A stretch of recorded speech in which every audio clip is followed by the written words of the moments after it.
Hello.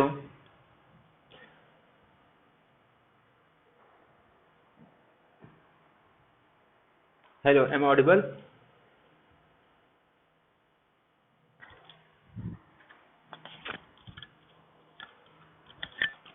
ठीक है, तो यहाँ पे हम लोग ने सबसे पहले क्या किया, ये अपने पास एक क्या दिया है, x is greater than equal to 0, मतलब ये अपने पास राइट हाफ प्लेन दिया है। तो बाउंड्री का जो इमेज है वो हमेशा बाउंड्री पे जाता है, तो बाउंड्री एक लाइन आ रही है, ठीक है। तो इसका मुझे इमेज निकालना है। तो अपने को पता है अगर ये एक लाइन है ना, तो इसका इमेज या तो एक सर्कल बनेगा या तो एक लाइन बनेगा। तो हम लोग ने क्या किया, एफ ऑफ जेड अपने पास Z minus one upon Z, इसका पोल निकाल लिया। इसका पोल क्या आ रहा है, जेड इज इक्वल टू 0, और 0 अगर बाउंड्री पे लाई कर रहा है तो इसका जो इमेज बनेगा, यानी कि इस लाइन का जो इमेज है वो भी क्या बनने वाला है, एक लाइन बनने वाला है। तो यहाँ पे z इज इक्वल टू 0, ये इस पे लाई कर रहा है तो इसका मतलब ये एक लाइन बनेगा। ये तो पता चल गया कि ये एक लाइन बनने वाला है, इसका बाउंड्री एक लाइन पे जाएगा। तो अब लाइन निकालने के लिए अपने को कितने पॉइंट चाहिए, सिर्फ 2 पॉइंट चाहिए ना। तो मैंने क्या किया, एक बार आई पुट किया। जब आई पुट किया तो हम लोग को क्या मिला, 1 प्लस आई। जब हम लोग माइनस आई पुट किए तो हम लोग को क्या मिल रहा है, 1 माइनस आई। तो एक पॉइंट मिल गया मुझे 1 प्लस आई, एक पॉइंट मिल गया मुझे माइनस 1 माइनस आई। तो अब ये 2 पॉइंट का यूज करके मैं एक लाइन बना सकता हूँ। तो ये यहां तक क्लियर है सबको, मतलब ये जो लाइन है इसका इमेज यहां जा रहा है, ठीक है।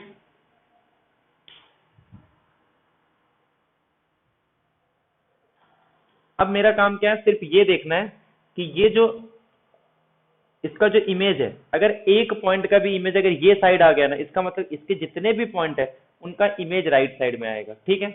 अगर इसका एक भी पॉइंट लेफ्ट साइड में आ गया तो इसका मतलब ये जो पूरे पॉइंट है ये लेफ्ट साइड में जाएंगे।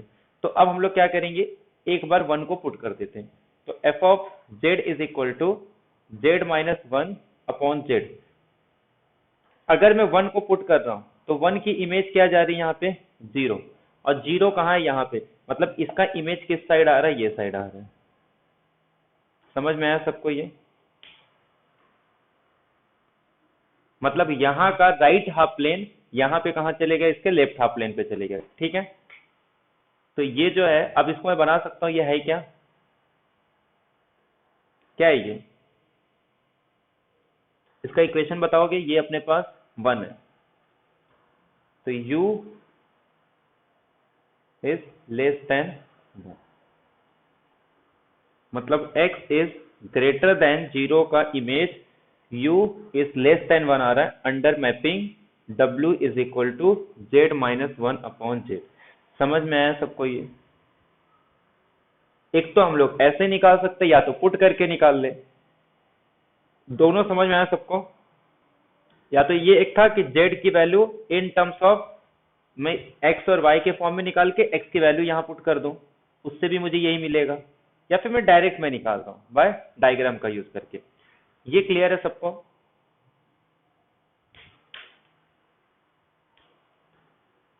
हेलो।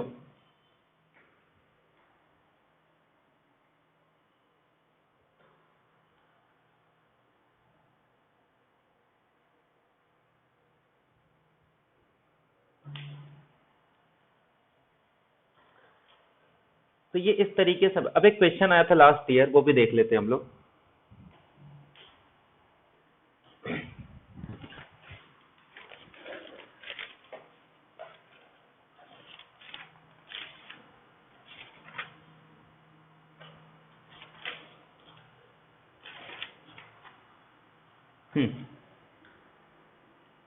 अब इसमें देखो, इसमें क्या था कि which of the following Mobius transformation, यहाँ पे अपने पास ना 4 मोबियस ट्रांसफॉर्मेशन गिवन है, और ये क्या कह रहा है कि कौन सा ट्रांसफॉर्मेशन एक यूनिट डिस्क को राइट हाफ प्लेन पे भेजेगा, ठीक है। तो इसका मतलब क्या कह रहा है, यूनिट डिस्क, यूनिट डिस्क का मतलब ये वाला रीजन, ठीक है। ये वाले रीजन को कहां पे भेजना है, राइट हाफ प्लेन पे भेजना है, ठीक है। मतलब ये कोई तो एक यहाँ पे W is equal to F of Z mapping लेंगे ताकि यूनिट डिस्क मेरा यहाँ आना चाहिए। अब देखो ऑप्शन कैसे हम लोग एलिमिनेट कर सकते हैं। ए दिया है मेरे पास F of Z is equal to Z minus I by Z plus I, और बी ऑप्शन दिया है F of Z is equal to Z minus one upon Z plus one. अच्छा एक बात, अगर ये दोनों आंसर होगा तो इसका मतलब जो इंटीरियर पार्ट है उसका इमेज यहां आना चाहिए ना। अगर ये दोनों में से कोई भी एक आंसर होगा, इसका मतलब मैं जीरो पुट करूंगा तो उसका आंसर राइट हाफ प्लेन पे आना चाहिए ना,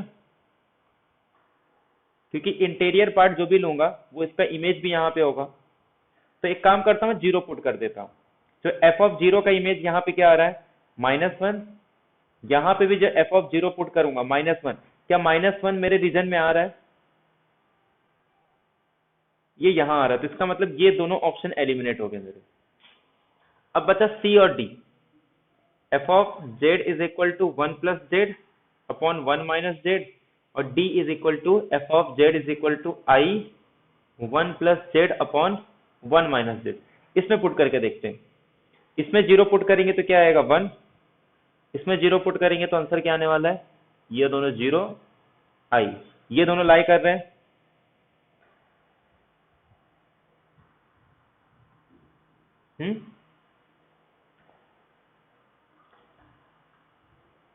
ये भी कर रहा है, ये भी कर रहा है, मतलब ये एलिमिनेट नहीं होता है। ठीक है, ये समझ में आया सबको।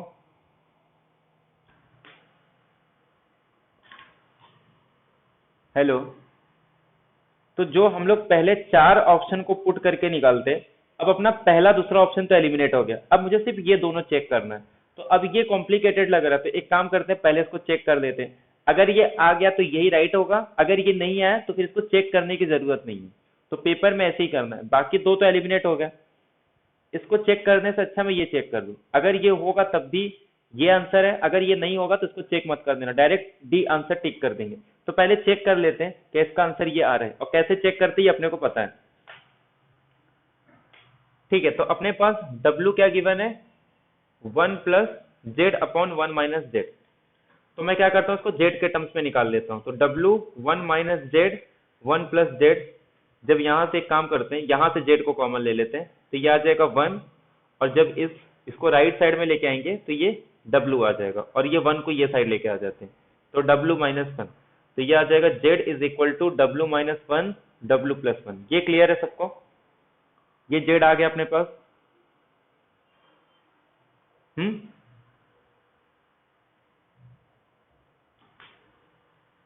ठीक है,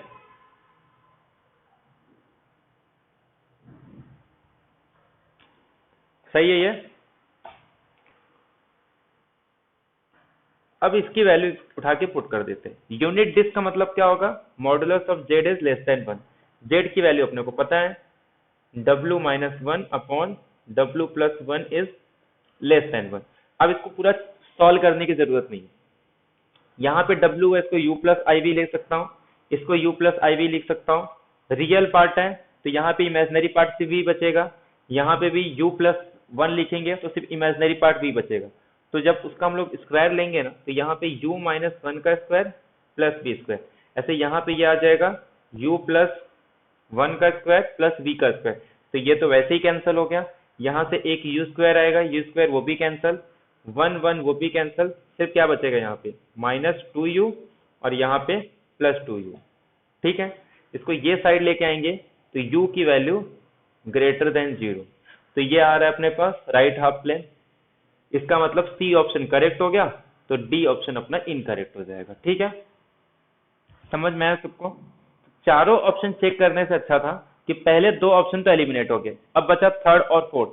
फोर्थ बाद में चेक करेंगे, अगर ये रॉन्ग होता, जब ये रॉन्ग हो गया तो फोर्थ तो वैसे भी राइट हो जाएगा, बट ये करेक्ट हो गया तो मेरा फोर्थ ऑप्शन इनकरेक्ट हो गया। मतलब चार ऑप्शन में से सिर्फ एक ही चेक करना पड़ा। ठीक है, समझ में आया सबको ये। नहीं तो फिर क्या करते हम लोग, पहला ऑप्शन भी चेक करते, सेकंड भी चेक करते, फिर थर्ड चेक करते, बट फर्स्ट दो तो डायरेक्ट एलिमिनेट हो गया, बचा थर्ड और फोर्थ, और थर्ड वाला अपना करेक्ट आंसर। तो जब भी मोबियस ट्रांस, हाँ हाँ बोलिए।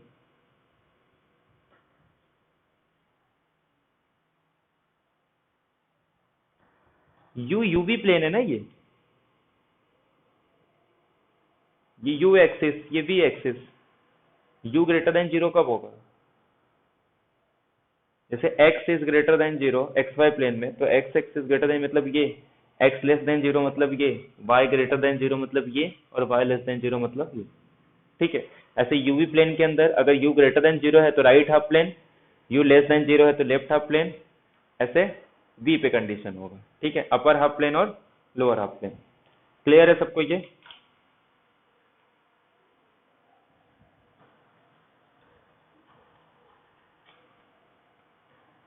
तो मोबियस ट्रांसफॉर्मेशन के जब भी क्वेश्चन आएंगे इसको इस तरीके से ही करना है।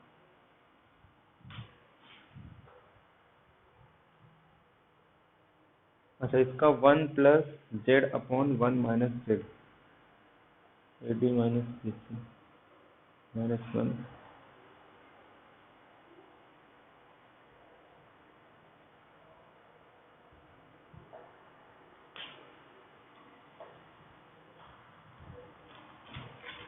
ठीक है, ये समझ में आया सबको?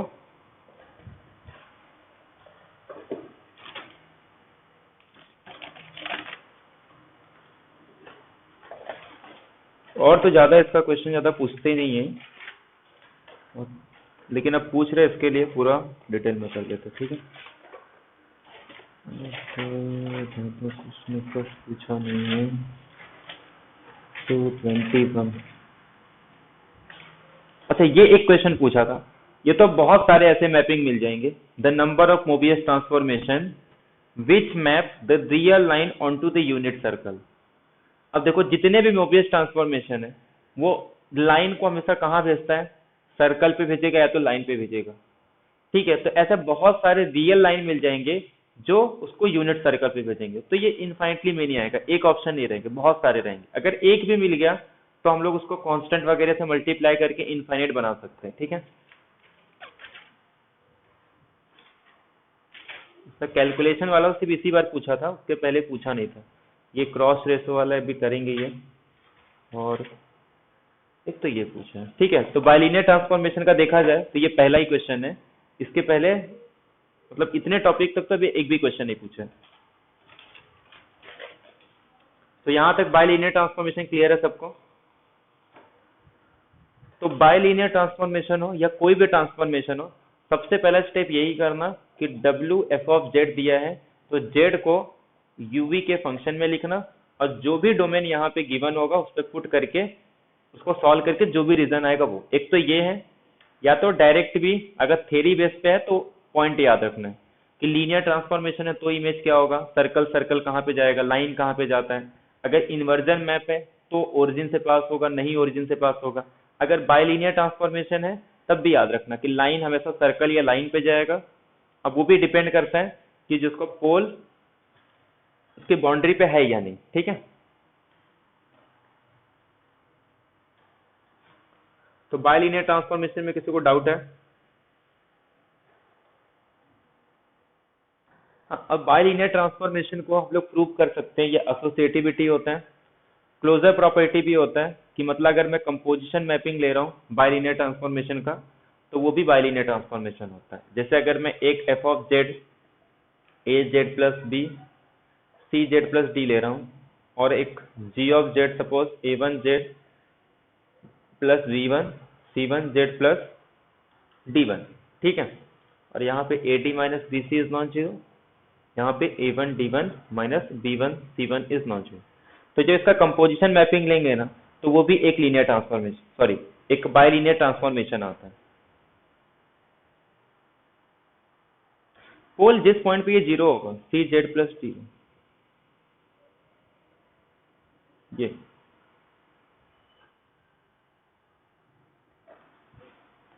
ठीक है।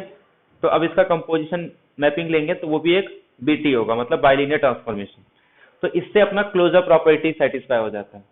ऐसे हम लोग इसको और प्रूव कर सकते हैं, इसका इनवर्स भी एग्जिस्ट होता है। अगर इसका इनवर्स निकालना है तो ये जो हम लोग फाइंड आउट कर रहे हैं ना, W is equal to F of Z के फॉर्म में, जेड की वैल्यू निकाल रही है, इसके लिए निकाल पा रहे हैं क्योंकि इसके हर एक का इनवर्स एग्जिस्ट होता है। ठीक है, जैसे कोई भी दिया W is equal to A Z plus B C Z plus D A D minus B C is non zero. ठीक है, तो हम लोग यहाँ से जेड निकाल लेते हैं ना, W is equal to C Z plus D A Z plus B. तो यहाँ से जेड कॉमन लेंगे तो ये डब्ल्यू सी माइनस ए, और ये आ जाएगा बी माइनस डब्ल्यू डी। तो Z is equal to B minus W D upon W C minus A. ठीक है, तो ये अपने पास क्या आ जाता है, इसका इनवर्स आ जाता है। तो मतलब हर एक के लिए इसका इनवर्स भी एग्जिस्ट करता है अपने पास। तो ये एक अपने पास क्या बनता है, ग्रुप फॉर्म करता है। ठीक है, अंडर कंपोजिशन तो ग्रुप फॉर्म करेगा, बट ये एक नॉन अबेलियन ग्रुप होता है। नॉन अबेलियन ग्रुप के लिए रीजन क्या है, जितने बाइलिनियर ट्रांसफॉर्मेशन है, अगर मैं सी को 0 पुट कर दूं तो वो क्या बन जाएगा, एक लीनियर ट्रांसफॉर्मेशन। और लीनियर ट्रांसफॉर्मेशन में भी 3 थे।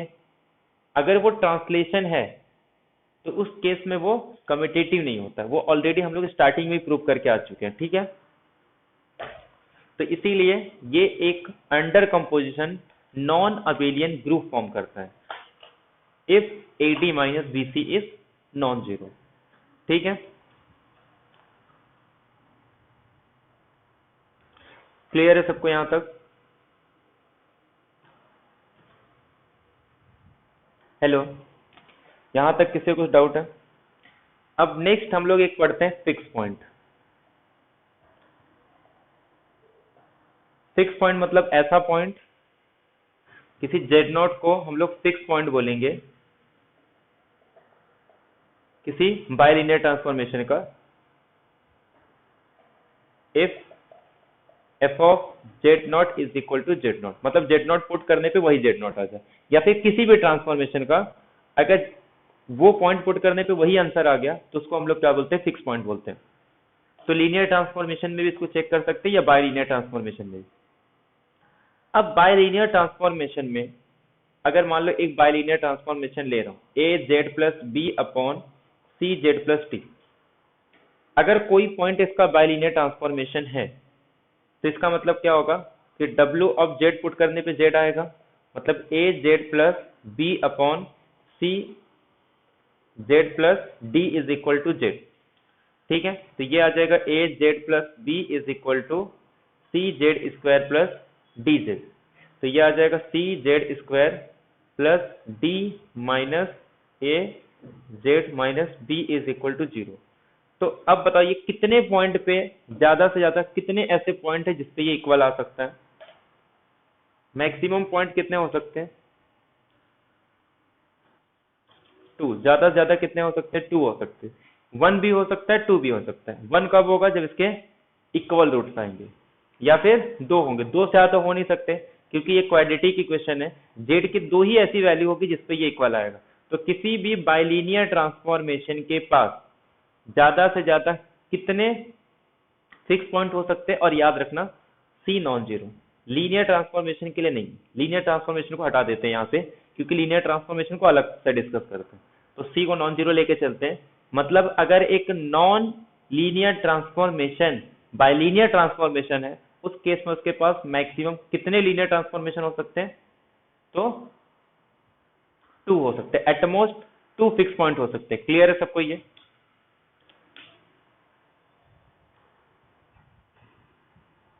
अच्छा, इसको हम लोग ने लीनियर ट्रांसफॉर्मेशन को क्यों नहीं लिया? अगर लीनियर ट्रांसफॉर्मेशन को ले लेते, T of Z is equal to A Z plus B. ठीक है, अगर मैं ए को 1 ले लूं और बी को 0 ले लूं तो ये क्या बन जाएगा, T of Z is equal to Z. तो इसके पास कितने फिक्स पॉइंट है?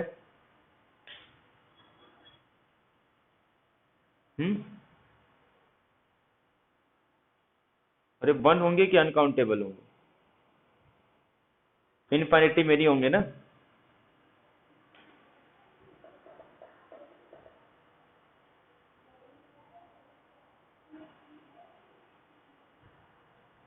कोई भी पॉइंट पुट करो ना, वही आंसर आएगा। तो इसके पास कितने फिक्स पॉइंट है? 1 तो कांस्टेंट के पास होंगे। क्लियर है सबको ये?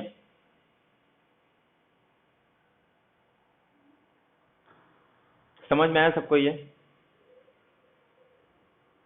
हेलो, तो अगर एक आइडेंटिटी लीनियर ट्रांसफॉर्मेशन है या फिर बाइलिनियर ट्रांसफॉर्मेशन, तो उस केस में उसके पास इनफाइनेटली मेनी फिक्स पॉइंट होंगे। कांस्टेंट होगा तो एक रहेंगे। एक कब रहेगा, जब कांस्टेंट आएगा। जैसे मैं ए को 0 पुट कर लूं और बी को कोई बी आ रहा है, तो इसके पास कितने फिक्स पॉइंट होंगे? सिर्फ एक ही फिक्स पॉइंट होंगे, और वो क्या होगा? z is equal to B. बाकी ये किसी पॉइंट पे इक्वल नहीं आएगा, ठीक है। तो इसके पास सिर्फ एक होंगे। क्लियर है सबको ये?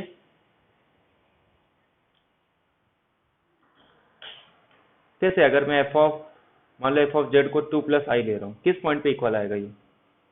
जेड की ऐसी कौन सी वैल्यू? सिर्फ जेड को अगर मैं 2 + i करूंगा उसी पॉइंट पे, बाकी तो हर पॉइंट पे डिफरेंट होगा ना ये। तो कांस्टेंट के पास सिर्फ एक ही फिक्स पॉइंट है, बाकी किसी भी बाइलिनियर ट्रांसफॉर्मेशन के पास एटमोस्ट 2 हो सकते हैं। तो वही एक क्वेश्चन पूछा है इससे कि a bilinear transformation other than the identity mapping has a no fixed point। नहीं, ये तो रॉन्ग है। तो एटमोस्ट हो सकते एक भी ना हो, बट ज्यादा से ज्यादा कितने हो सकते हैं? तो 2 फिक्स पॉइंट होंगे। क्लियर है सबको ये?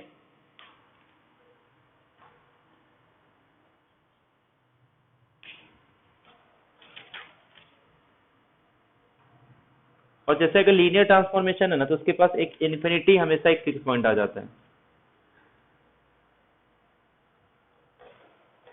तो ये फिक्स पॉइंट वाला क्लियर है सबको? किसी को डाउट है इसमें? अगर कुछ क्वेश्चन पूछेंगे तो यही पूछेंगे, या फिर कभी कभी हो सकता है कोई इन जनरल ट्रांसफॉर्मेशन देके पूछ ले कि किस पॉइंट पे ये फिक्स पॉइंट है, ठीक है। क्योंकि एक बार नेट या किसी में तो पूछा है direct.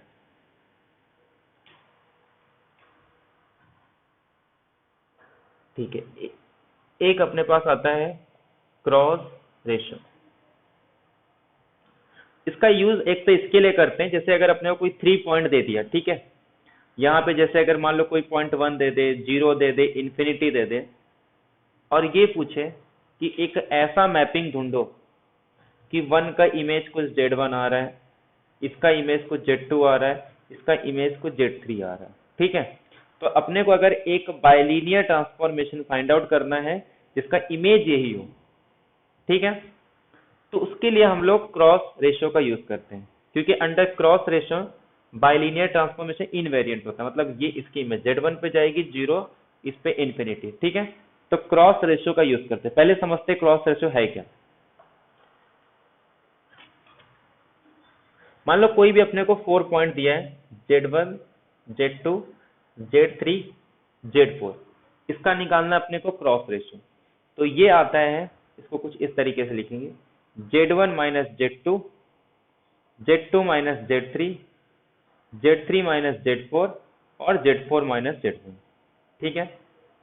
Z1 minus Z2, Z2 minus Z3, Z3 minus Z4, Z4 minus Z1। तो ये इस 4 पॉइंट का क्रॉस रेशियो हो गया, ठीक है। क्लियर है सबको ये कुछ तो बनेगा, बट किसी भी 4 पॉइंट का ये क्रॉस रेशियो है।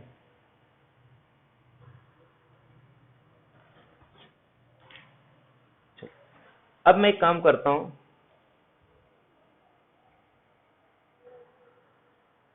एक सर्कल ले लिया, उसके 4 पॉइंट ले लिए। तो सर्कल के 4 पॉइंट सपोज I1 माइनस आई, ये क्या आ गया अपने पास, 1 माइनस, इसका निकालो क्रॉस रेशियो क्या आएगा, 1I -1 और -i, निकालो इसका क्रॉस रेशियो। 1 -1 i और -i, कैलकुलेट करो।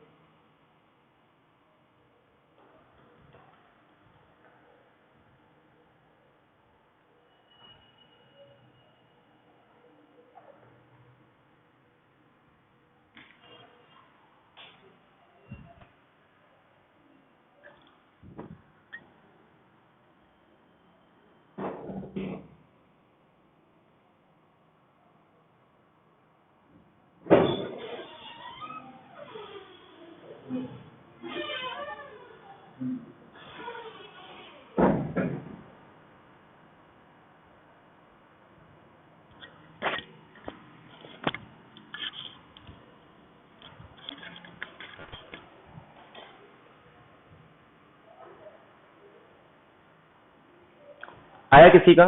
बोलो।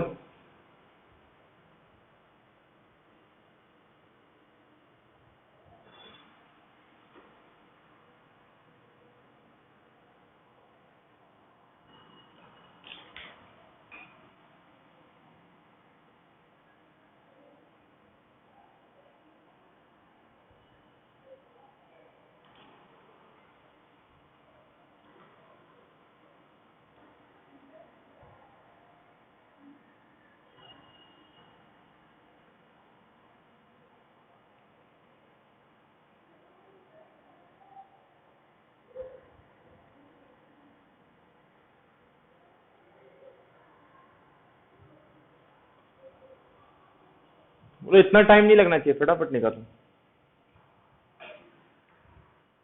कंप्लीट करना है मोबियस ट्रांसफॉर्मेशन।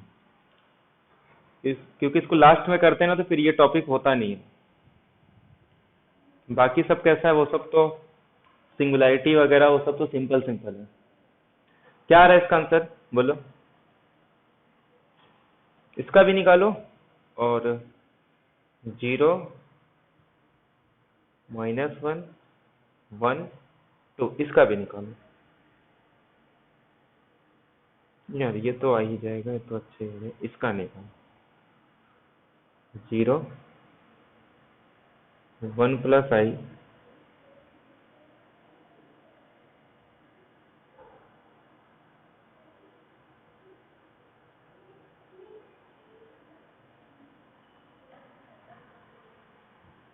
आया किसी का?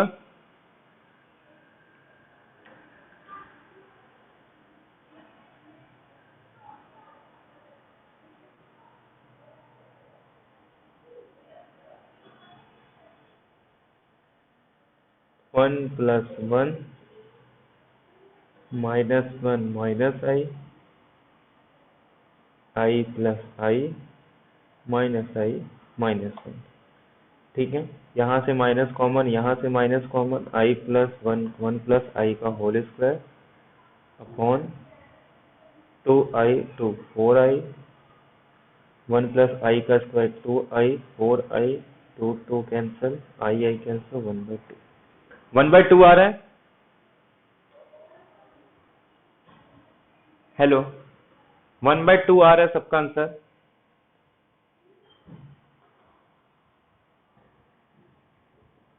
हेलो समझ में आ रहा है सबको? 1/2 आ रहा है, तो इससे बताने का मतलब ये था कि अगर कोई भी 4 पॉइंट किसी सर्कल पे लाई कर रहे हैं या किसी लाइन पे लाई कर रहे हैं तो उनका क्रॉस रेशियो हमेशा एक रियल नंबर आता है। क्लियर है सबको ये कि अगर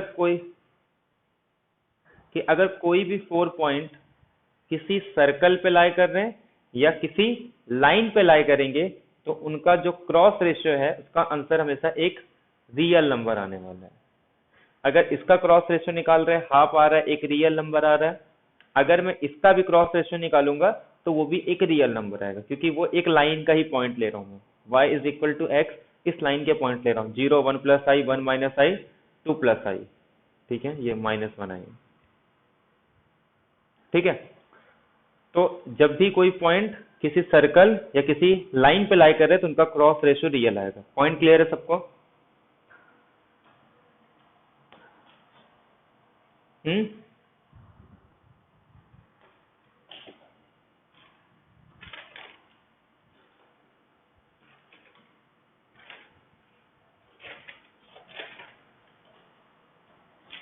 समझ में आया सबको ये? अब सुनो, अभी एक क्वेश्चन पूछा था, the complex number z1 z2 z3 z4 are either collinear or they lie on a circle if their cross ratio, बोलो कौन सा ऑप्शन आएगा ये?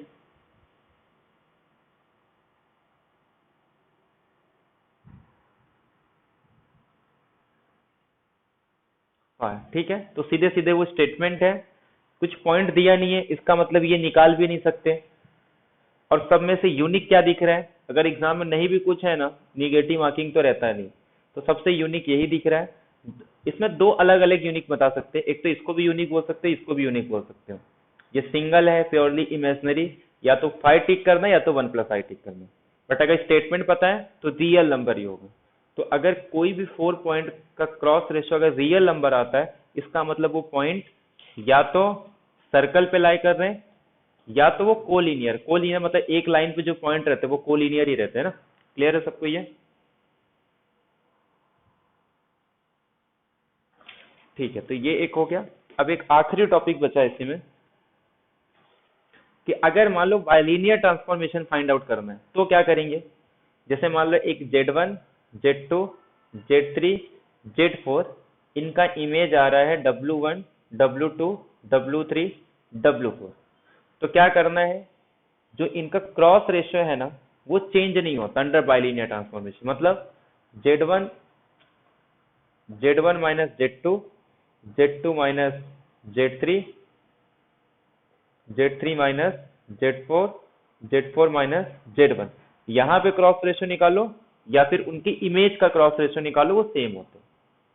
मतलब W1 minus W2, W2 minus W3, W3 minus W4 और W4 minus W1। इसका use करके मैं एक बाइलीनियर ट्रांसफॉर्मेशन फाइंड आउट कर सकता हूँ, ठीक है। और होते कैसे हैं, ये एक पॉइंट दिया होगा, जैसे 0 1 इन्फिनेटिव गिवन है और यहाँ पे कुछ नहीं दिया, उसको Z लेंगे, ठीक है। यहाँ पे अगर सपोज 0 मेरा I पे जा रहा है, 1 सपोज मेरा 0 पे जा रहा है, ये इन्फिनिटी पे या फिर 0 पे, तो नेक्स्ट वाले को क्या ले लेंगे, W।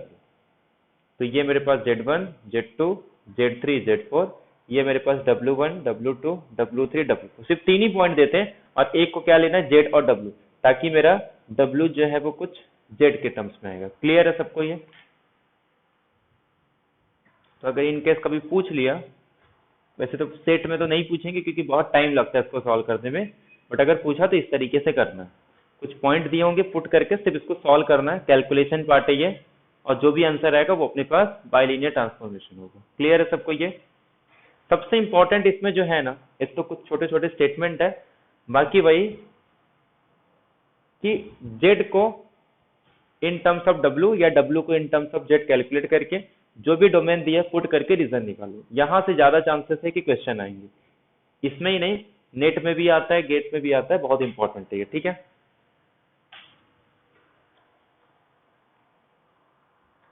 ठीक है, तो ये अपना मोबियस ट्रांसफॉर्मेशन टॉपिक खत्म हो गया। ये एक्चुअल में सबसे एंड में करते हैं, बट ये पहले कर लिया क्योंकि स्टार्टिंग में अगर करने जाएंगे ना बहुत टाइम चले जाता है, तो बाद में ये होता नहीं। बाकी सिंगुलैरिटी वगैरह तो बहुत बार हो चुका है, ठीक है, तो वो जल्दी जल्दी हो जाएगा। कॉची थ्योरम, ये सब तो सब रिवीजन के टाइप में, रिवीजन ही कर लेंगे तो भी हो जाएगा, बट ये वाला लास्ट में रहता है, इसके लिए इस बात को पहले कर दिया, ठीक है। तो नेक्स्ट लेक्चर से हम लोग एनालिटिक फंक्शन, उसके बाद फिर एक लेक्चर में अपना इंटीग्रल और एक लेक्चर में सिंगुलैरिटी, उसके बाद जो इम्पोर्टेंट इम्पोर्टेंट थ्योरम है, तो बाकी 4 लेक्चर और लगेंगे, तो उसमें ये पूरा कॉम्प्लेक्स नंबर कंप्लीट हो जाएगा, ठीक है। फिर नेक्स्ट मंथ में पूरा अलजेब्रा करने वाले हैं। किसी को डाउट है कुछ मोबियस ट्रांसफॉर्मेशन में?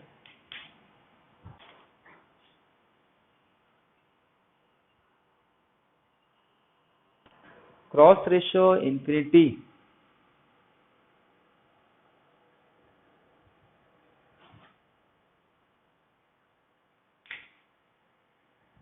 नहीं नहीं, क्रॉस रेशियो इंफिनिटी आएगा,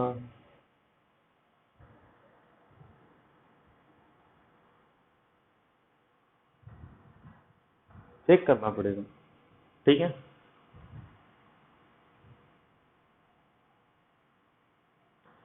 इंफिनिटी,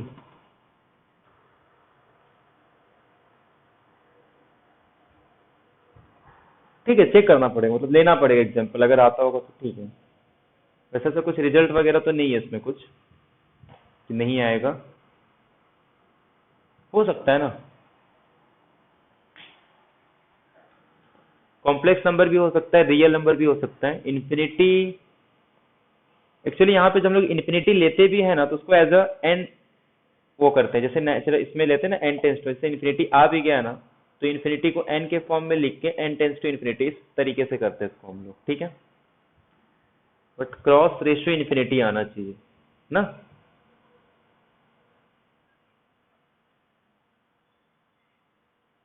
हाँ, एग्जाम्पल मिलेगा तो हो सकता है, क्योंकि कुछ रिजल्ट नहीं है तो फिर कुछ भी पॉसिबल है, ठीक है।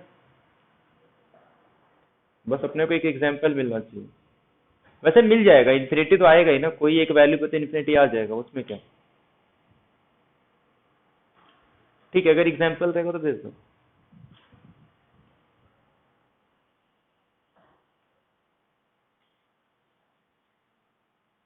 हम्म।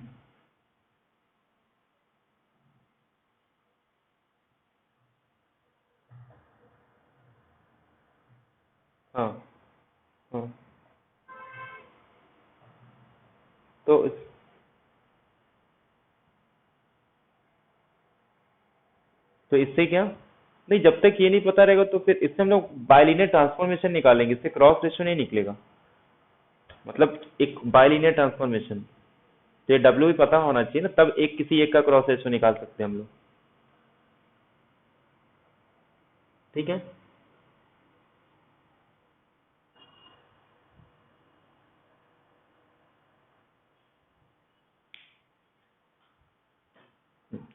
तो वो तो एक आएगा डब्ल्यू, अपने पास एक बाइलिनियर ट्रांसफॉर्मेशन बनेगा वो।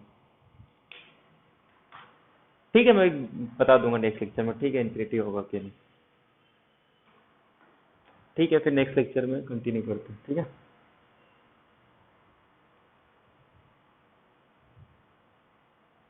चलो।